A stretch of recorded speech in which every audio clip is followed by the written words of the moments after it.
हमारी आज की कहानी है कोल टर्नर नाम के एक आदमी की, जिसे सारा नाम की लड़की से प्यार हो जाता है। लेकिन जैसे जैसे उसे सारा की सच्चाइयां पता लगती हैं, कोल की पूरी जिंदगी बदल जाती है। कहानी की शुरुआत होती है और हमारे सामने वॉशिंगटन डीसी का सीन आता है और हम सारा को गाड़ी चलाते हुए देखते हैं। तभी उसे डॉक्टर का कॉल आता है और वो बताती है कि एक लड़की की मौत हो गई है। जैसे ही सारा को उसका नाम पता लगता है, वह निराश हो जाती है। वो उस लड़की को इतने अच्छे तरीके से नहीं जानती थी, फिर भी उसकी मौत से उसे अफसोस हो रहा है, क्योंकि दोनों की उम्र सेम थी और यह दोनों एक ही काम करते थे। यहाँ तक कि इनका घर भी एक जैसा दिखता था। इसलिए डॉक्टर उसे समझाती है और कहती है कि तुम्हें इस बारे में ज्यादा नहीं सोचना चाहिए, तुम बस अपने काम पर ध्यान दो। तभी हमारे सामने बाजार का सीन आता है और यहाँ पर हम कोल नाम के एक लड़के को देखते हैं जो पौधे बेच रहा है, लेकिन थोड़ा सा उदास भी है। हाल ही में उसका ब्रेकअप हुआ है और वो इसके बारे में सोच रहा है। तभी यहाँ पर हम एक औरत को देखते हैं। वो जैसे ही देखती है कि कोल थोड़ा निराश है, तब वो उससे बात करने लगती है और कहती है कि तुम्हें कोई नई लड़की मिल जाएगी, उसके बारे में सोचना बंद कर दो। तब वो कोल से कहती है कि मैं यहाँ से थोड़ी दूर जा रही हूँ, तब तक तुम क्या मेरी दुकान को देखोगे? और कोल कहता है कि हाँ। तभी हम सारा को देखते हैं जो आई है उसकी दुकान पे और उसके प्लांट्स को देखने लगती है। उसे प्लांट बहुत ही अच्छा लगता है। तब उसे गाइड करने के लिए कोल आता है और पूछता है कि आप घर पर कितनी देर रहती है? सारा बताती है बहुत कम। तब कोल कहता है कि ये पौधा तब आपके लिए नहीं है,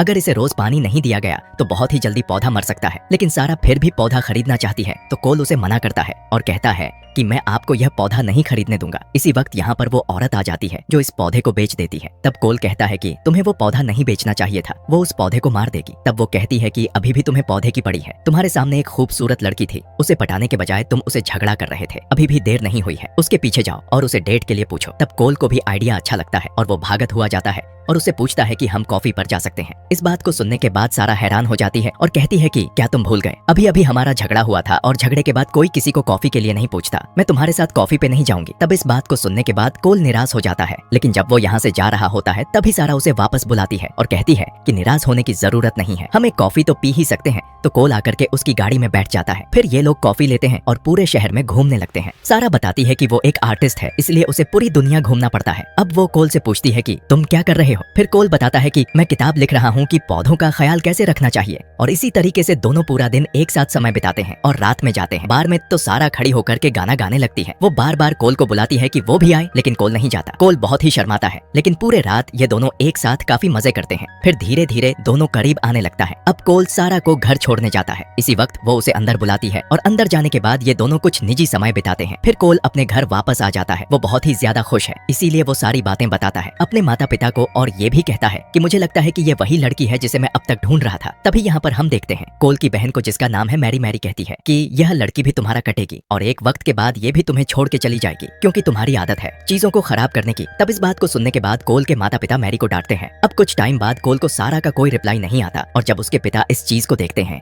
तो वो अलग अलग थ्योरी बताते कि आखिर लड़कियां रिप्लाई क्यों नहीं करती हैं। तब मैरी चिल्ला करके कहती है कि तुम लोगों को थ्योरीज नहीं लगानी चाहिए, क्या तुम लोगों को साफ साफ नहीं दिख रहा कि उसे लड़की ने इसे छोड़ बेच दिया है? तभी कुछ दिनों के बाद कोल को याद आता है कि उसका इनहेलर गायब है। उसने अपने इनहेलर को रखा था सारा के पर्स में, जिसमें ट्रैकर लगा था, इसलिए अब वो अपने इनहेलर को ट्रैक करने लगता है। तब उसे पता लगता है कि सारा अभी लंदन में है और इस चीज को देखने के बाद वो सोच में पड़ जाता है कि शायद अब वो उससे कभी भी नहीं मिल पाएगा। लेकिन तुरंत ही वो फैसला करता है कि वो लंदन जाएगा। उसे सरप्राइज देने के लिए तो उसके माता पिता भी इस चीज को सपोर्ट करते हैं और कहते हैं कि तुम्हें जाना चाहिए, उसे अच्छा लगेगा। लेकिन मैरी दोबारा कहती है कि यह बहुत ही गलत आइडिया है, तुम्हें नहीं जाना चाहिए। पर कोल अब नहीं सुनता, अपनी बहन की ओर अगले दिन पहुंच जाता है लंदन और ट्रैक करने लगता है। सारा को तो कुछ लोग उसे किडनैप कर लेते हैं और यहाँ से लेकर के चले जाते हैं। बहुत समय के बाद कोल की आंख खुलती है और वो देखता है कि उसे एक लैब में बंद करके रखा गया है, जहाँ पर बहुत ज्यादा खतरनाक कीड़े हैं और इन कीड़ों का इस्तेमाल यह लोग करते हैं लोगों को टॉर्चर करने के लिए। तो कोल अपने सामने एक आदमी को देखता है जो उसे टैक्स कहकर बुलाता है। तो कोल समझाने लगता है कि तुम लोगों को से कोई गलती हुई है, मैं बस एक किसान हूँ, तुम लोगों को मुझे टॉर्चर नहीं करना चाहिए।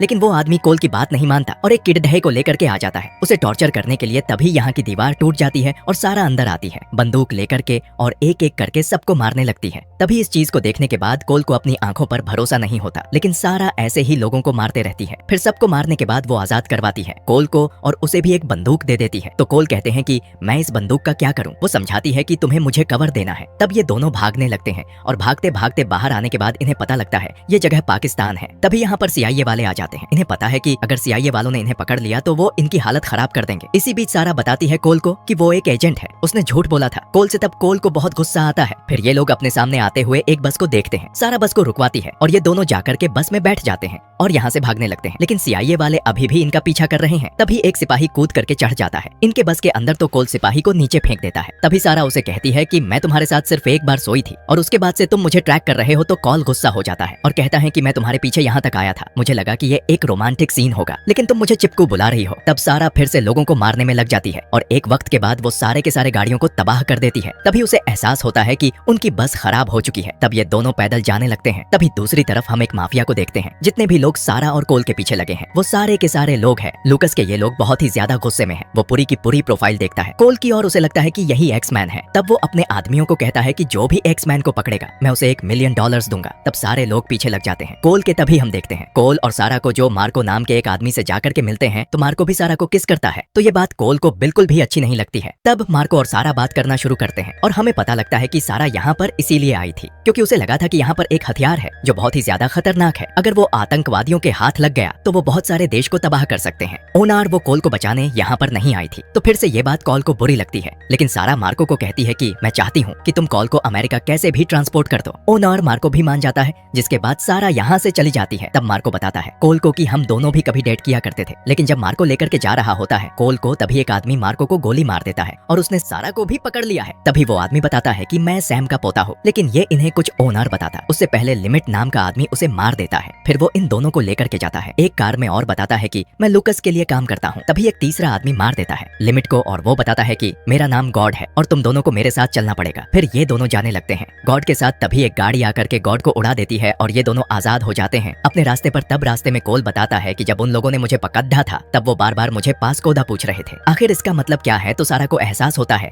कि बायो वेपन में पासकोड लगा है जो इसे भी पता नहीं। इसीलिए वो गुस्सा हो जाती है और कोल के सर पर वार करती है, जिससे कोल बेहोश हो जाता है। लेकिन अगली बार जैसे ही कोल की आंख खुलती है वो देखते हैं कि सारा उसका सौदा कर रही है। वह कोल को लेकर के आई है लिमिट के लोगों के पास और उन्हें बताती है कि यही एक्समैन है। अब मुझे मेरे पैसे चाहिए क्योंकि इस पे $1 मिलियन का इनाम है। तब ये लोग बैठते हैं। इन दोनों को प्लेन में यहाँ पर लुक्स नहीं आता है। वो इस काम की जिम्मेदारी देता है अपना राइट हैंड को, जिसका नाम है वोल्टर। तभी इनका प्लेन भी टेक ऑन हो जाता है और सारे लोग तैयारी करने लगते हैं कि वह टॉर्चर करेंगे कोल को ताकि वो कोड बता दे। लेकिन इसी बीच वोल्टर जैसे ही फोन चेक करता है कोल का, उसे इन दोनों की तस्वीर मिलती है। तब वोल्टर को शक होने लगता है और वो समझ जाता है कि ये लोग जरूर कुछ ना कुछ घपला करने वाले हैं। तभी सारा हमला करती है। वो पहले मारती है वोल्टर को, उसके बाद बाकी लोगों पर टूट पड़ती है। लेकिन यहाँ पर एक बहुत ही विशाल आदमी है जो स्टेप करता है सारा को, लेकिन वो उसे मारता है। उससे पहले कोल हमला कर देता है उस पे और अपने रेसलिंग स्किल का इस्तेमाल करके उसे बेहोश कर देता है। लेकिन इन्हें पता है कि यह प्लेन कभी भी क्रैश हो सकता है। सारा कहती है कि हमारे पास एक ही पैराशूट है, तुम उसे लो और नीचे कूद जाओ। तब कोल कहता है कि मैं अकेला नहीं जाऊंगा, इसलिए वो सारा को उठाता है। ओनार नीचे कूद जाता है। कुछ देर बाद सारा की आंख खुलती है एक आइलैंड पर। फिर ये दोनों करीब आ जाते हैं,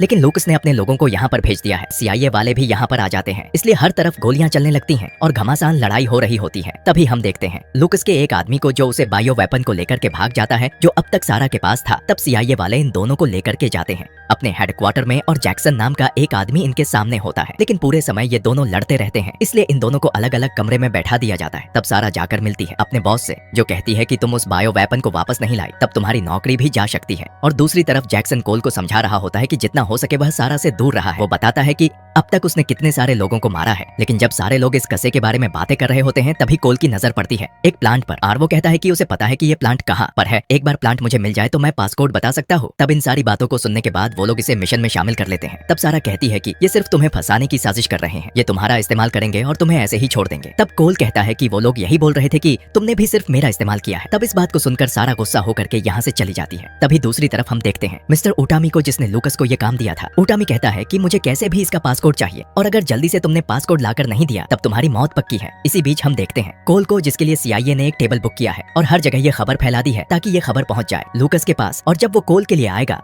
तब वो इसे पकड़ लेंगे। लेकिन उसने हर तरफ अपने आदमियों को फैला दिया था जो सारे CIA वालों को मार देते हैं। उन्होंने जैक्सन पर भी गोलियां चलाई है, लेकिन जैक्सन अपने आखिरी वक्त में फोन करता है कोल को और बताता है कि जितनी जल्दी हो सके वहाँ से भाग जाओ। फिर भी कोल यहाँ से नहीं भागत। उसे लगता है कि अगर वो मुसीबत में होगा तो सारा यहाँ पर जरूर आएगी। तभी हम लूक्स और उटामी को देखते हैं। ये दोनों आते हैं कोल के पास और उसके सामने ब्रीफ केस को रख देते हैं और कहता है कि इसे खोलो। तभी यहाँ पर सारा आ जाती है और आकर के बैठती है कोल के पास। फिर इन्हें बताती है कि असली एक्समैन मैं हूँ, मुझे कोड पता है। तब उटामी कहता है कि तुम्हें जितने पैसे चाहिए मैं तुमको दूंगा। उटामी उसके अकाउंट में में पैसे ट्रांसफर कर देता है। तभी हम देखते हैं कि यहाँ पर बहुत सारे हिटमैन्स हैं और उन सबके फोन पे फोटो जाता है लिमिट का, जिसके ऊपर बहुत ही बड़ा इनाम रखा है। सारा ने इसलिए सभी लिमिट को मारने के लिए तैयार हो जाते हैं। मौका देखकर सारा, ओनर, कोल यहाँ से भागने लगते हैं तो चारों तरफ गोलियां चलने लगती हैं और एक एक करके सारे लोग मारे जाते हैं। लेकिन लूक्स के लोग हमला कर रहे हैं कोल और सारा पे, लेकिन सारा इनका मुंह तोड़ जवाब दे रही है और कोल भी लोगों को मार रहा है। उसे पता है कि ऐसे लोगों से कैसे निपटना है। तभी हम देखते हैं उटामी को, जो बार बार लूकस को कहता है कि मुझे कैसे भी वो सूटकेस चाहिए, तो लूकस गुस्सा होकर के उटामी को मार देता है। तभी हम वोल्टर को देखते हैं जिसने कोल पर हमला कर दिया है और ये दोनों लड़ते हुए जाते हैं। नीचे इस पूरी बिल्डिंग को व्हील की तरह बनाया गया है जो कभी कभी घूमती है, लेकिन जब ये लोग नीचे लड़ रहे होते हैं तभी यहाँ की मशीन खराब होने लगती है और वोल्टर और कॉल ऐसे ही लड़ते रहते हैं। लेकिन अंत में कोल फेंक देता है वोल्टर को मशीनों के बीच में, जिससे वोल्टर की मौत हो जाती है। अब यहाँ के मशीन में और खराबी होती है और पूरी की पूरी बिल्डिंग घूम रही है। अब लूकस पहुंचता है सारा के पास और इन दोनों के बीच बहुत देर तक लड़ाई होती है और लूक्स वेपन लेकर यहाँ से भागने की कोशिश कर रहा है। तभी सारा बंदूक उठाती है, गोली चलाती है रूफ टॉप पर, जिससे वहाँ का एक पंखा गिर जाता लूक्स के ऊपर और लूक्स की मौत हो जाती है। तभी कोल सारा को कहता है कि तुम ब्लैक ड्रेस में कमाल की लगती हो और वक्त ऐसे ही बीतने लगता है। फिर हम कोल और सारा को देखते हैं कोल के घर पे, जो उसके माता पिता के साथ डिनर कर रही है। मैरी भी इन दोनों को साथ देख करके बहुत खुश है। तभी ये लोग बताते हैं कि इन्हें कितनी सारी मुसीबत का सामना करना पड़ा एक साथ होने के लिए, और धीरे धीरे करके ये दोनों रिलेशन में आ जाते हैं और अपने अपने फील्ड में दोनों बहुत तरक्की करते हैं। और अगली बार जैसे यह दोनों मिलते हैं तब कोल गाड़ी की टिक्की के अंदर देखता है कि सारा ने एक आदमी को बंद करके रखा है। सारा कहती है कि ये हथियारों की तस्करी करता है, इसीलिए मैंने इसे पढ़ा है। और कोल जानता है कि पूरी उम्र ये ऐसे ही रहने वाली है और ये मूवी यहीं पर खत्म होती है। Thanks for watching.